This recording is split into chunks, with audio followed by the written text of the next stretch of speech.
Welcome to The World This Week with me, Gavin Lee, and as always, a revolving panel of four distinguished international correspondents stepping back from the immediacy of the breaking news to digest the week, all in just 45 minutes. You join us at almost the halfway point in the year, recurrent themes dominating the past 7 days, as they have for the first half of 2026, but some surprises too.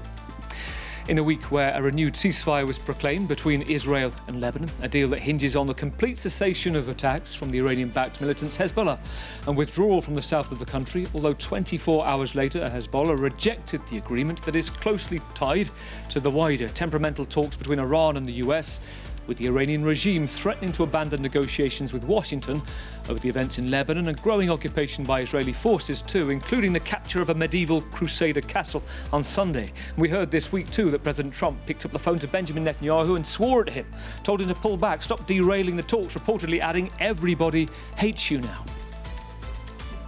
You were angry with him. You said, "Are you effing crazy? What are you effing doing? I helped you stay out of jail." Is that true? Did you speak to him in those terms? I did. I wouldn't say angry. I was a little bit perturbed at his constantly fighting with Lebanon. It's been a week that's seen the passenger terminal at Kuwait International Airport come under attack with one person killed, dozens injured and the building evacuated. Iranian drones also targeting the naval base of the US 5th Fleet HQ in Bahrain almost 100 days into the war. President Trump said would last 4 to 6 weeks. Iran claimed its latest attacks were in retaliation for US attacks on Qeshm Island, where the regime's Revolutionary Guard Corps are known to have kept extensive tunnels with drones, anti-ship missiles, launching facilities. Growing signs of discontent were showing in the US. The House of Representatives passed a non-binding vote for President Trump to bring back US forces from the region or get approval from Congress to continue the conflict. 4 Republicans sided with the Democrats. On this vote, the yeas are 215 and the nays are 208. The concurrent resolution is adopted. It's been a week that's seen Ukraine make an unwelcome appearance at the opening of Russia's World Economic Forum in St. Petersburg. Drones setting the port's oil terminal and a nearby warship on fire as it underwent maintenance. Just hours before President Putin played host in the city to representatives of 130 countries, 20 delegates that included a US representative for the first time in years, delaying Russia's version of Davos.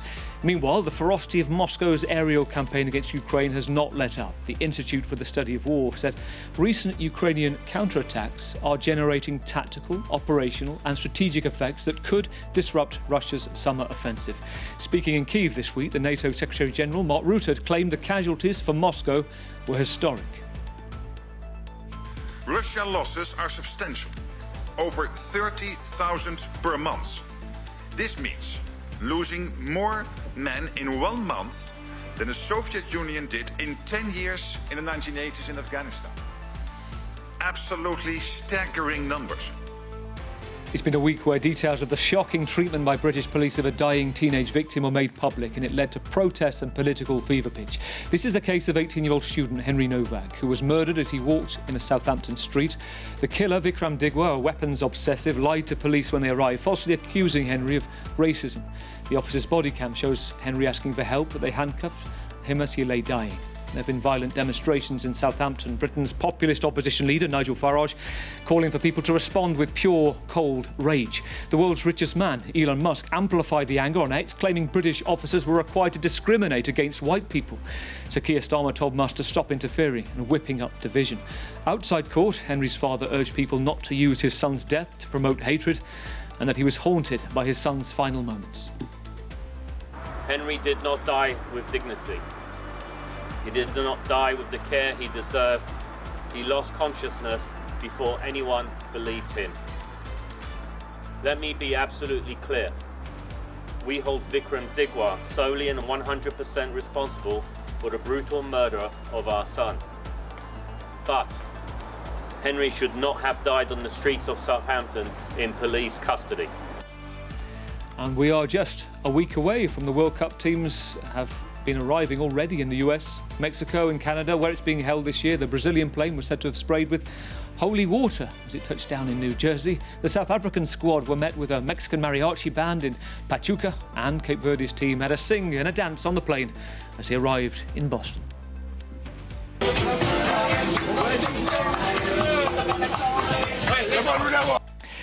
Cape Verde's odds of winning the World Cup is 1,000 to 1 to win, according to William Hill. You never know. Just, well, if you've drawn them in a World Cup sweepstake, good luck. Let's meet the squad tonight, and what a lineup it is. I am delighted to bring back Rob Parsons off the bench, veteran foreign journalist, analyst, former BBC Moscow correspondent, former director of the Georgian service at Radio Free Europe, and once of this parish, ex-France 24 chief foreign affairs editor. Rob, welcome back to the programme. Thank you. It is worth saying, Rob, take us to a place that you know very well, the Soviet Republic of Armenia, the Caucasus, just north of Iran, where this weekend we have an election with significant geopolitical consequences. Yeah, I mean, it's interesting. You're looking at Armenia, because since the breakup of the Soviet Union, Armenia has been the one republic, the one state that has not really drifted out of Russia's orbit. Azerbaijan has, Georgia has, but what's happening at the moment is Georgia seems to be drifting back towards the Russian orbit, just at the moment when Armenia is going in the opposite direction. And the key factor, I think, here is the war that took place in Nagorno-Karabakh, that for decades tied Armenia effectively to Russian defense, to the Russian security guarantees. But having lost, sort of paradoxically, it had been defeated in Nagorno-Karabakh, the Armenian government has been liberated in a way to adopt freer policies, both at home and abroad, and particularly abroad. We're seeing now that Armenia no longer wants to have all its eggs in the one Russian basket, that it's been looking to the United States, to a degree to China as well, for opportunities of Chinese investment in Armenia, but also to the European Union, as we saw with two summits last month in Yerevan, the Armenian capital, a EU-Armenia summit, and the previous day, the summit with the, what's the word for it, the European political community. Yes, the wider group. Yeah. The Russians are furious about this, in short, but powerless to do very much about it. They're too tied down in the war by the war in Ukraine. They've made a series of threats that only make the situation worse for themselves in Armenia, as they've done in the past. The problem, I think, for Russia in situations like this is that Russia has no concept of soft power. We saw it with Georgia, you know, with the crackdown on the import of Georgian wines, Georgian vegetables and so on during the period from about 2006 to 2008 when the war with Georgia happened. We're seeing exactly the same thing happening now with Armenia, with a ban imposed on the Armenians because they've been cozying up to the Europeans on Armenian vegetables, Armenian fruits, Armenian brandies and so forth, to the point where the Armenian foreign minister in response has said, we are not here to trade our independence for strawberries. You know, Russia just keeps getting it wrong in its relations with its former republics. And as a consequence, we're seeing Armenia drifting further and further away. The temptation, of course, you know, for the Russians is always to go in hard. And we've seen their foreign ministry representatives saying that the Armenians should vote for the right people in this election, in other words, for the opposition. It doesn't go down well in Armenia, where it looks like Pashinyan, the incumbent, is going to win about 65% of the vote. So he's going to come out of that election on top and thinking, I don't want a relationship with Russia where I'm going to be threatened every time I step out of line. So the Russians keep getting it wrong. But it's a very fine, fragile, delicate dance he has to play, Nikol Pashinyan, the Prime Minister, because to try to wean himself away from Russia, it's almost impossible, isn't it? The dependency from gas and oil right now. He has managed to do it with the military. I think it used to be almost entirely weapons from Russia, now much higher from India as a result of that. And Israel. Yeah. And he talked about, what is it, quote, real Armenia. You mentioned Karabakh, the idea that you have a smaller state but a more sovereign state, and that's as opposed to what the church, some leaders believe in, I think historic the key here, I think, for Armenia is that Pashinyan has realised, you know, as no Armenian leader since the breakup of the Soviet Union has realised, with a possible exception of Petrosyan, that the war with Azerbaijan has to stop. That Armenia can't tie itself to that war any longer, that it's disastrous for the country, that it means that it has a constantly closed border with Turkey, a closed border with Azerbaijan, relations that prevent it trading normally with the rest of the world. For instance, at the moment, Armenia has a closed border with Turkey. It can't trade via with the rest of the world via Georgia. It's blocked off by Azerbaijan. The only outlet at the moment for Armenia is Iran. That's not a good position for the country to be in. Pashinyan has realized that and is trying to sell his version of the future of Armenia to the Armenian people, at the moment with a degree of success, despite the efforts of the Russians to undermine what he's trying to do. And a brief word, the opposition leader has been under house arrest. Karapetyan, that's right, allegedly for threatening a coup against the government. To the degree to which there's any truth in that, I wouldn't like to comment, but he's an immensely rich man with a lot of influence. Rob, it is great to have you back with us. Let's also welcome in the studio Elizabeth Pinault, a friend of the programme. Good evening, Elizabeth. Good evening. Elizabeth is Reuters correspondent covering the Élysée Palace and Matignon. Those are the offices of the French President and the French Prime Minister. Also the author of Le Vestiaire des Politiques, the political locker room, which explores the role of French fashion in politics. Let's talk some degree of fashion and politics, which is the fashion of the footballers that often go to Clairefontaine. If you watch your social media feeds, you see them every week on Brut usually. President Macron has been around their orbit this week, not just the European champions, Paris Saint-Germain, but he's been in and around. And I'm wondering what your take is, whether he's looking for that reflective glory political bounce. Well, Macron will be leaving in less than 1 year now, so he's preparing his legacy. And, well, in the coming year, one of the big events will be the World Cup, the World Football Cup, and France is among the favorite teams. It lost against Ivory Coast this week, so people are rather worried. But Macron doesn't want to lose the opportunity of, being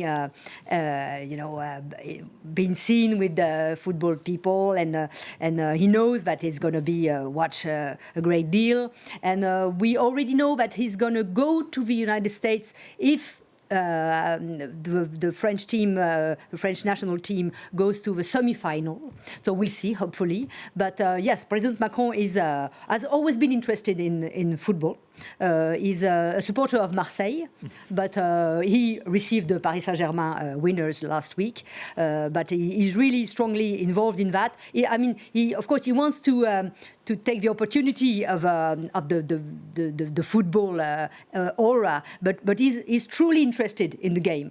Every time I switch my television on, I see him with Kylian Mbappe. Yes, well, but here's the thing. Mbappe, he's already, that's another story, but he's already involved in politics in a way. He already raised against a national rally, for instance. So, we're getting close to the political campaign. Maybe we'll talk about that later. He's in the crosshairs of Marine Le Pen, isn't he? Yes, he already... The comments that he made... He made comments on his account, on Twitter, on X, saying that he didn't want the far right to win in France, which is quite a strong comment from such a national figure.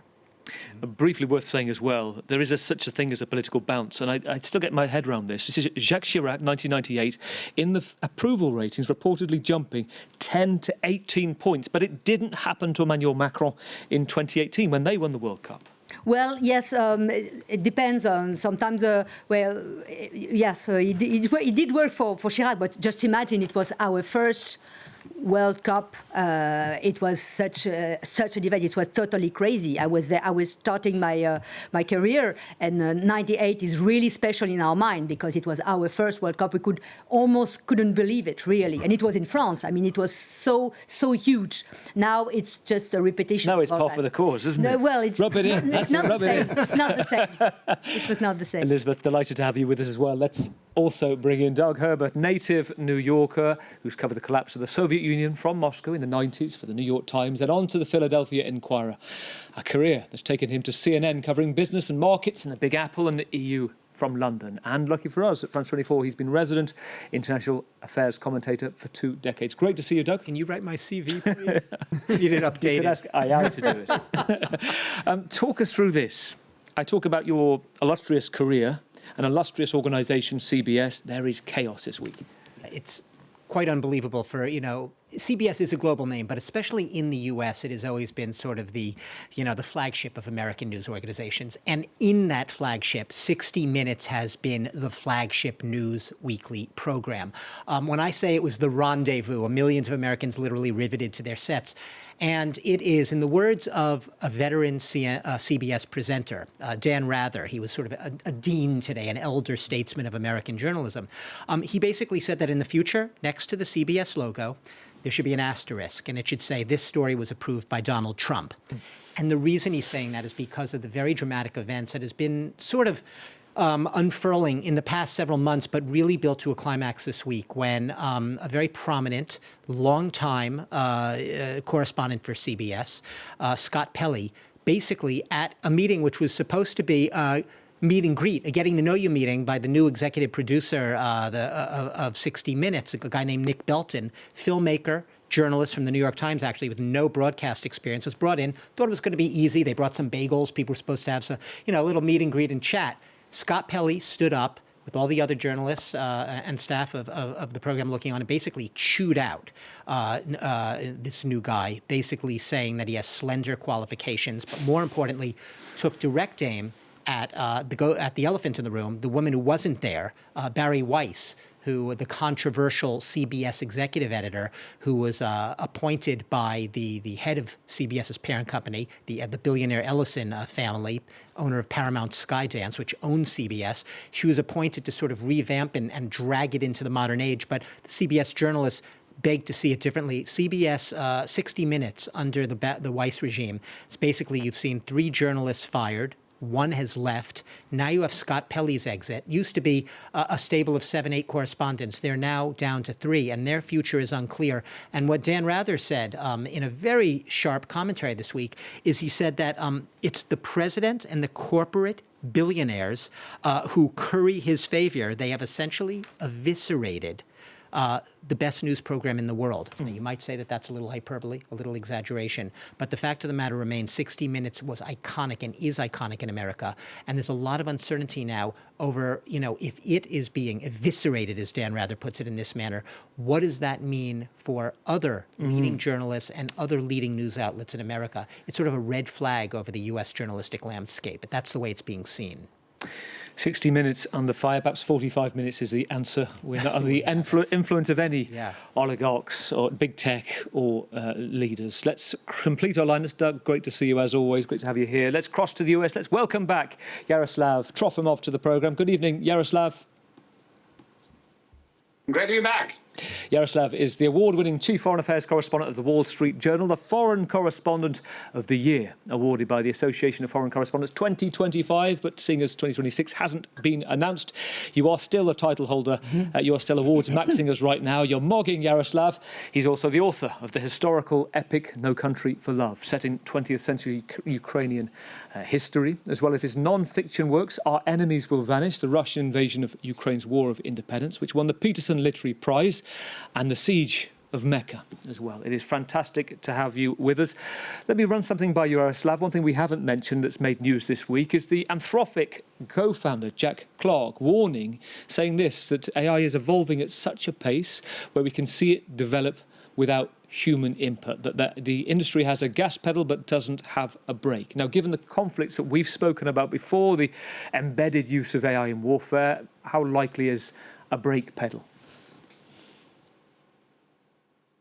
Well, this is what everyone in the defense industry is talking about, because let's face it, AI is already being used on the front lines. It's being used in the war between Russia and Ukraine, and we're already seeing machines, drones used there, engaged in autonomous killing. So the fear is that wars are existential business, and when countries feel that their very existence is at stake, ethical considerations about the use of AI may be thrown to the side.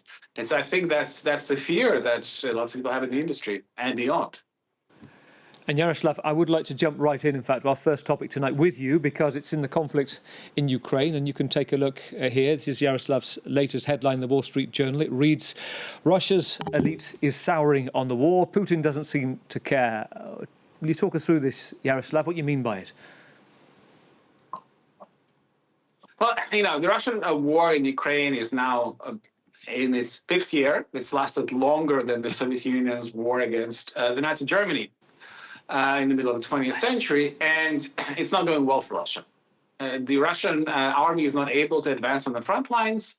And more hawks in Russia, people who support the war, who want Russia to win and possibly to destroy Ukraine, are now saying, look, it's no longer possible. We just don't have the strength to do it. And every additional month and a year of this war is going to make us weaker without necessarily achieving the goals. And so that's the mood. That's something we hear from some of the most hawkish Russians, including people deeply involved with the military efforts. But that's not the message that President Putin seems to be receptive to. And it's not clear to what extent he is actually aware of what's going on the front lines, because the reports that are being publicly provided to him by the Russian generals are very, very optimistic. They talk about cities like Kupiansk that have not been captured by Russia, and they're all colored in the Russian colors on the Russian general staff maps. Mm-hmm. And so Putin keeps saying that the Ukrainian army is about to collapse, that we're about to reach this decisive victory. That doesn't seem to be anywhere near. And he's saying those things, for example, right now in St. Petersburg, his hometown, at this major Russian conference, sort of the Davos of Russia, just a few days after Ukrainian drones managed to strike the port, setting ablaze the oil terminal, and one of the Russian military vessels nearby. And so you have this mismatch between the reality outside the windows of this conference and what Putin is saying. Very interesting, Yaroslav. To that point of what's going on, Rob, in St. Petersburg. So we had yesterday this open letter from President Zelensky. I listened to one former British ambassador to Moscow say this. It was a, quote, demonstrative display of self-confidence from Zelensky, written in the way that he almost expected to say we should meet, with a personal critique as well of Putin, talking about his age. Yeah. Almost written with the way that he expected no to be the answer. And today, President Putin said, no, we won't meet. Yeah, I mean, I think that's right. He clearly expected that the answer would be no, but he's playing to an international gallery. And that really is the point, I think, behind it. He's playing, first of all, to the United States. It's a gesture towards Donald Trump. He knows that at the moment Donald Trump's attention is elsewhere, but he wants to take things forwards. He wants the memory to be in Donald Trump's mind that he did make this effort to try to get Putin on board, that Putin said no. He's also making a gesture towards the European Union, trying to engage the European Union in possible talks on a peace solution. But the answer has been no. He expected the answer to be no. And the other thing I think that's important to bear in mind about this is he's not just looking to the international community. He's looking to the Russian elite, first of all, but also to Russians at large, to the extent that they have the opportunities to read this letter. Many clearly won't, but certainly the elite will be aware of the letter and its content, and many of them, for the reasons we've just been hearing, will agree with much of what's been said there.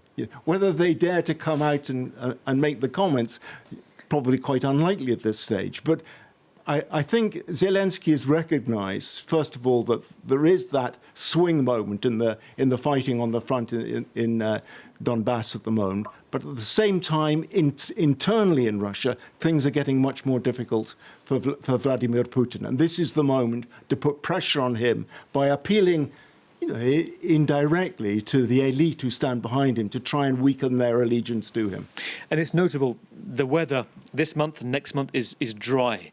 And in the Donbass and the fighting areas and the kill zones, where in the first couple of years of the war we saw these summer offensives with Russia making ground, we're not seeing that, and it's not being reported from the Institute of Study of War that is the case, that there's a holding back and forth pattern. Yeah. Plus on top of that... But the war has changed completely. The nature of the warfare has changed. And not just warfare in Ukraine and Russia. The nature of warfare in general will have changed as a consequence of what we're seeing at the moment in Ukraine, because of the role in particular of drones in the fighting. Drones saturate the battlescape at the moment. So it's almost impossible for Russia to use its armour to make any sort of progression, because the minute it shows itself, it is destroyed. So they're having to fight a different sort of battle at the moment.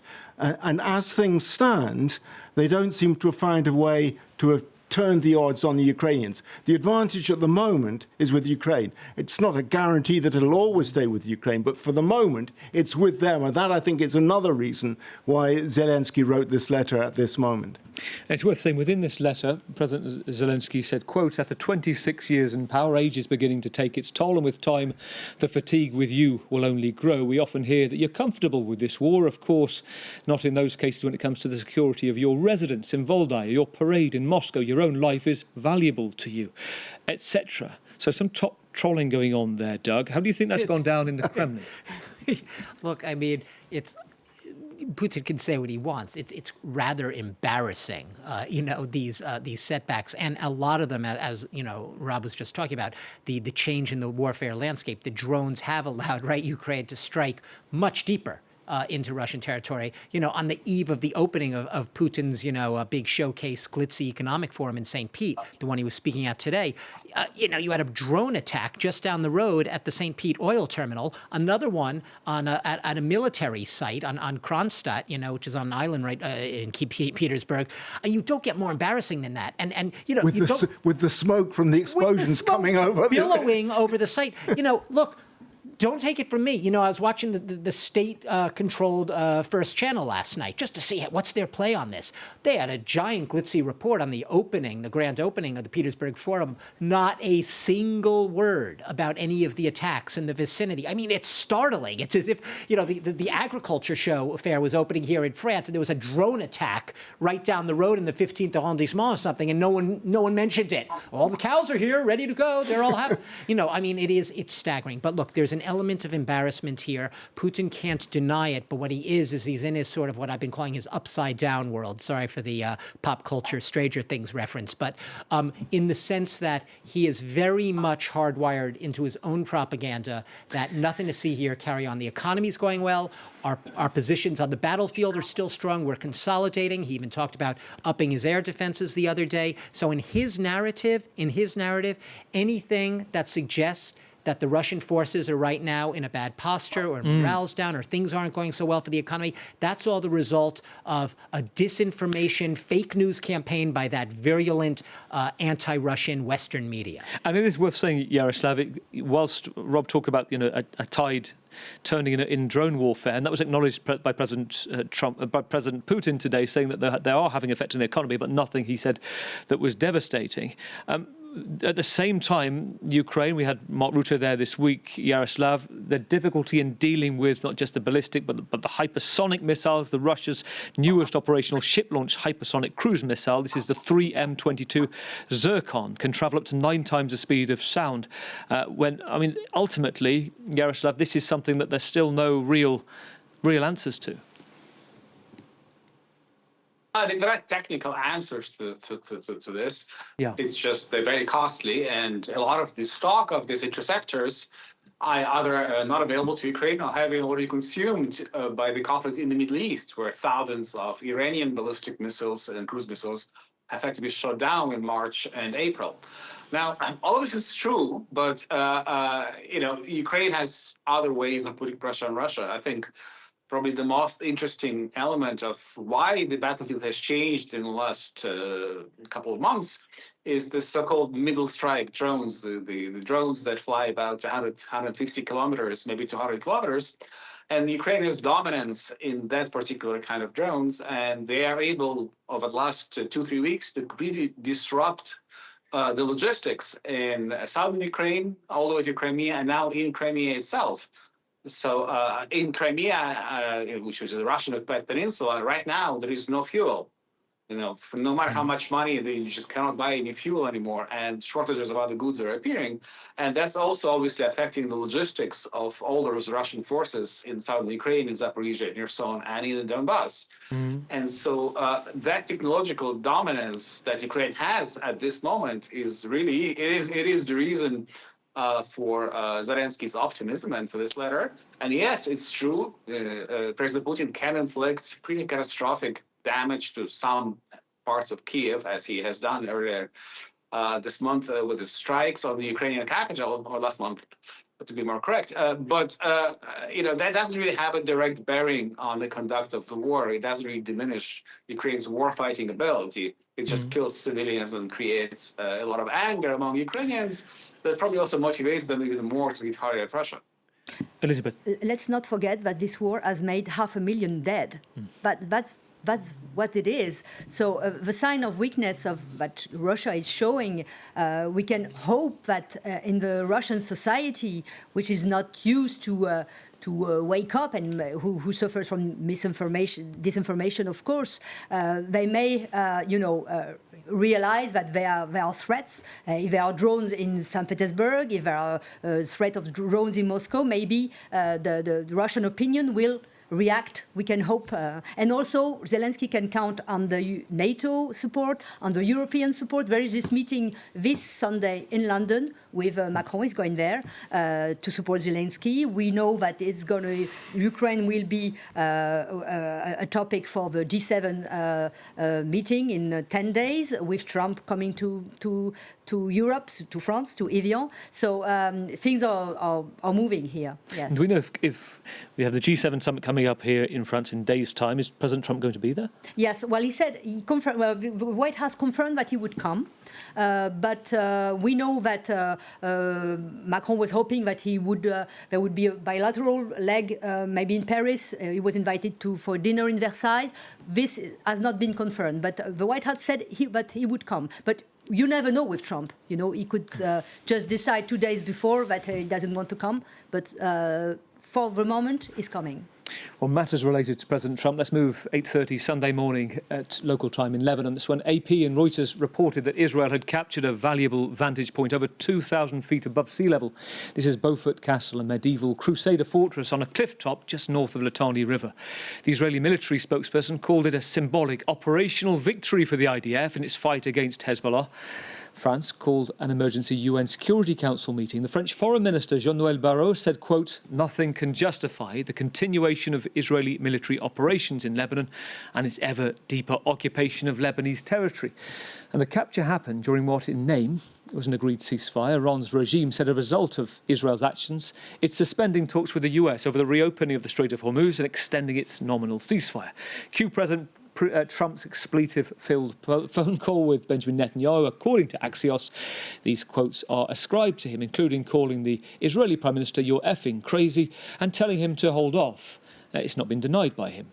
Hours later, President Trump said he had a good call via intermediaries with Hezbollah, first for an American leader, with a group proscribed by the US as a terrorist organisation. They'd agreed to stop attacking Israel, he said. At the same time, mediated talks between Lebanese and Israeli ambassadors were ongoing, and a renewed ceasefire announced, which Hezbollah then rejected. President Trump got back on the phone to them at the behest of the Iranian-backed militants, and here we are. Doug, look at how the week started, how the week ended. How do things stand? The war grinds on. Look, Benjamin Netanyahu, we're constantly saying, does he at the end of the day actually take his marching orders from his biggest ally and benefactor, the United States? And, we talk famously about the vaunted, relationship, mutual admiration between Trump and Netanyahu. But, you've just laid it out. It's not that great a relationship. It's a very strange one because Trump's ego and his ability to look like a winner is obviously taking a big hit from Netanyahu's own big bind. And what is that? He is basically in a Vulcan death grip between having to sort of, listen to Trump, or at least give the appearance of listening to Trump because, the U.S. still supplies all the weapons to Israel, and having to do the bidding of the most extreme far-right radical coalition in Israel's history, led by a national security minister who basically explicitly said this week to the prime minister, he said, you just have to get to the point where you could say, Mr. Trump, I love you, but no, meaning you're going to continue on. And that's exactly, at the end of the day, we could say, does he listen? Is he listening to Trump? Is he not listening to Trump? At the end of the day, the facts speak for themselves on the ground. As of today, and Israel's been explicit about this, the offensive continues. It is continuing to give evacuation orders to the citizens, to the residents of villages across southern Lebanon. And more than 1 million have been uprooted in this country. 3,400 have died since the war, the Israel-Lebanese fighting began in Lebanon. And so the facts speak for themselves. It grinds on. There is no palpable end in sight. And Netanyahu hasn't, at least not in the past few days, shown any signs of backing down. And don't forget, and I'll just leave you with this thought, even the ceasefire agreement, right, which generated all these headlines, how could you possibly have even taken it even a tenth of seriously, given the fact the negotiations were between Israel and Lebanon, a government that Hezbollah does not answer to. They have very hostile relations, and Hezbollah, we always say in every news story about it, we say the Hezbollah army is actually more powerful than the regular Lebanese army. That says everything. Hezbollah doesn't take its orders from the Lebanese. So having the Lebanese sit down in Washington, with Washington mediating with the Israelis, they could have all the finest words in the world, but at the end of the day, Hezbollah is going to do what Hezbollah sees fit to do, even in its supposedly decimated state. But it seems like they keep replacing their leaders. They keep finding ways to keep up their combat capacity, no matter how decimated they are. So no, the war isn't ending, and Netanyahu hasn't signaled that he's about to back down, or at least say no to his far-right coalition. And it's worth pointing out, Rob, to the question, why does Iran want to link a ceasefire in Lebanon with its own talks? This isn't political altruism in practice, is it? But Iran's talking about a different ceasefire. This is another confusing element in all this. Iran wants a ceasefire, but a ceasefire that will include the withdrawal of Israeli armed forces from southern Lebanon, which Israel quite clearly at this point is not prepared to do.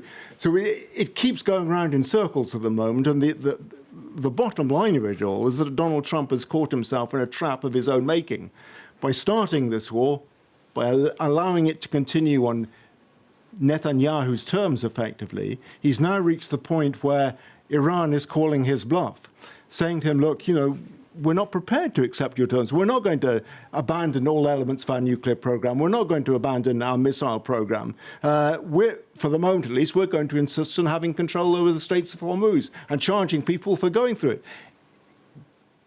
Trump is in a really difficult bind. He knows, though he says it doesn't matter to him, that the midterms are coming up soon. If he can't get a solution soon, the consequences for the Republican Party could be devastating. Trump said he didn't care about the midterms either this week. He says, I don't care about the midterms. Yeah, I mean, it's extraordinary, but it's a trap of his own making. And we've seen something, Yaroslav, to bring you in here. President Trump, this conversation with Hezbollah, is it remarkable? Because I'm minded of the fact, go back 3 years, when he was a presidential candidate, he called Hezbollah very smart. And rival at the time, Ron DeSantis, remember him, the governor of Florida, called his comments absurd. President Biden at the time called it dangerous, unhinged. Now he's spoken to the group, there is no notable blowback. Is it pragmatism, or is it just, as Rob and Doug were suggesting, is it just political exhaustion right now?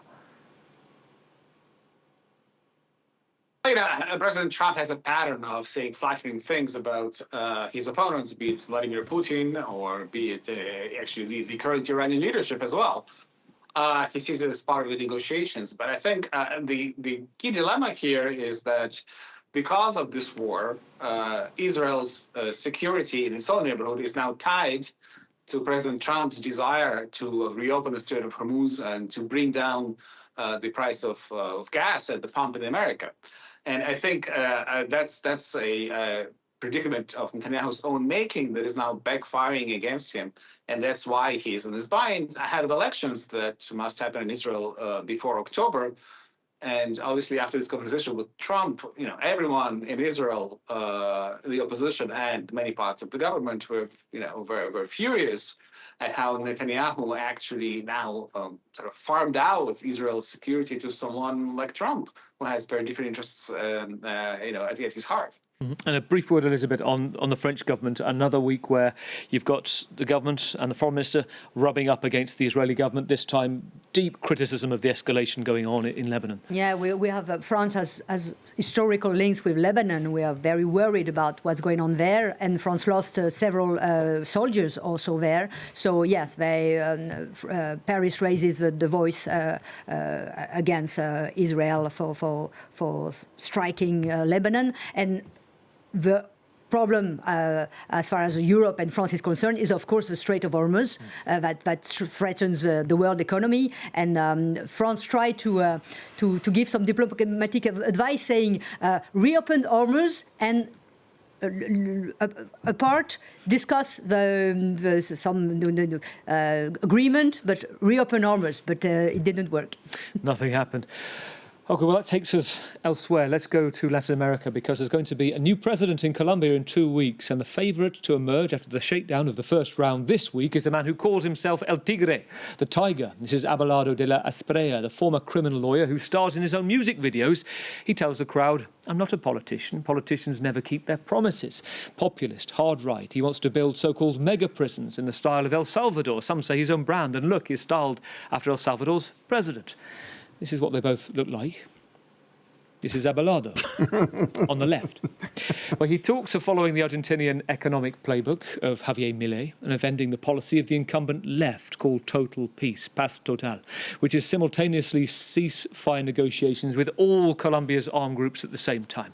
Abelardo is up against Ivan Cepeda, who is one of the main architects of Total Peace and the chosen successor of Gustavo Petro, the first ever left-wing president in Colombia. Cepeda is a human rights activist. His father was assassinated by a Colombian paramilitary group in 1994. So he's seen as the vote for continuity when it seems many voters appear to want radical change, and security polls as the key concern. Rob, let's start with you. What is your take, assessment of the Tiger versus Total Peace? Well, I'm no expert on Latin American politics, but these things do seem to be cyclical in Latin America. At the moment, there's a right-wing surge in most of the continent, although we see exceptions in Mexico and Brazil, the two biggest countries. But it's clear that he's looking to examples that have been set. You mentioned Bukele, Nayib Bukele in El Salvador, but also Argentina with Milei as well.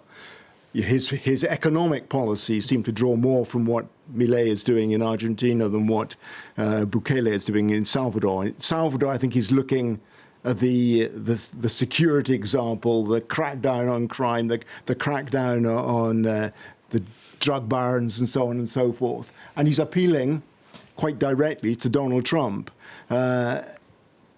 He's supportive of the efforts that Donald Trump has launched in Latin America, against drug barons there. So, that seems to be his playbook. And the likelihood, I think, is that he's going to come out on top. He came out on top by a small margin in the first round, but the third running candidate, who's also on the hard right, has thrown in his lot with him, and it looks at this stage that he's probably got enough support to get through. I would like the three of you to give a thought. We've probably got about 45 seconds each before the headlines catch us up. But Yaroslav, Abelardo de la Espriella, he checks, as Rob touched upon, almost every box, doesn't he, for President Trump's national security strategy, this Western Hemisphere strategy. What do they call it? Donroe Doctrine, doesn't he? Absolutely. And that is the one element of Trump's foreign policy that does seem to be successful. And again, the reason we have this trend in smaller countries, not necessarily in Mexico or Brazil, is precisely because these smaller countries like El Salvador or even Venezuela or Colombia, they really, would struggle very much to survive being in the crosshairs of the United States. And so a relationship that is positive with America, and America that is now governed by President Trump, is indispensable for the economic survival. And so that's why so many of the voters in these nations are voting in people who are close to President Trump. Elizabeth, Francis Far-Right will be taking note of what's going on in the next couple of weeks. Yes, well, National Rally is, of course, looking at all that very carefully. I noticed that President Trump is giving is backing this far-right candidate, and meaning is in again trying to give what he thinks in South America to have how do you say influence in South America. We saw what he did in Venezuela. We know what he wants to do in Cuba. And of course, he also says things about the National Rally in France. I mean, Trump, he puts messages backing National Rally, which is rather ill at ease with that, because because Trump is so unpredictable, and he also is very hard against Europe and against France. So it's not easy for National Rally to have that kind of support. But still, they are looking at what far right is doing in the world. They lost an important ally in Europe with Orban being defeated recently. So I'm sure they're going to look at that very carefully and maybe have some comment when we know the result. Doug, 20 seconds. A bearded Bukele doppelganger. Is he going to win the Colombian election? Look, I'm not like Rob. I'm no expert on Latin America, and I'm not going to try to make positions. I do see, a big connect the dots with Donald Trump too is that the left candidate, right, Petro's candidate, the one that Donald Trump refers to as the radical leftist Marxist, is also a man who is trying to his campaign platform is not crime and security so much as trying to reduce poverty in Colombia, and also speak up on behalf of the country's marginalized groups.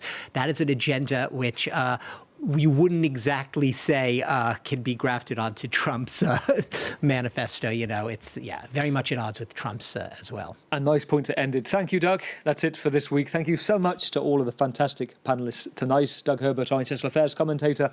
Have a good one. Thank you to Rob Parsons, ex-BBC Moscow correspondent, France 24 Foreign Affairs editor. Rob, thank you. Have a great weekend. Thank you, Elizabeth Pinault, Reuters correspondent and author of Le Vestiaire, The Politique, The Political Locker Room. Thank you, Elizabeth. Thank you.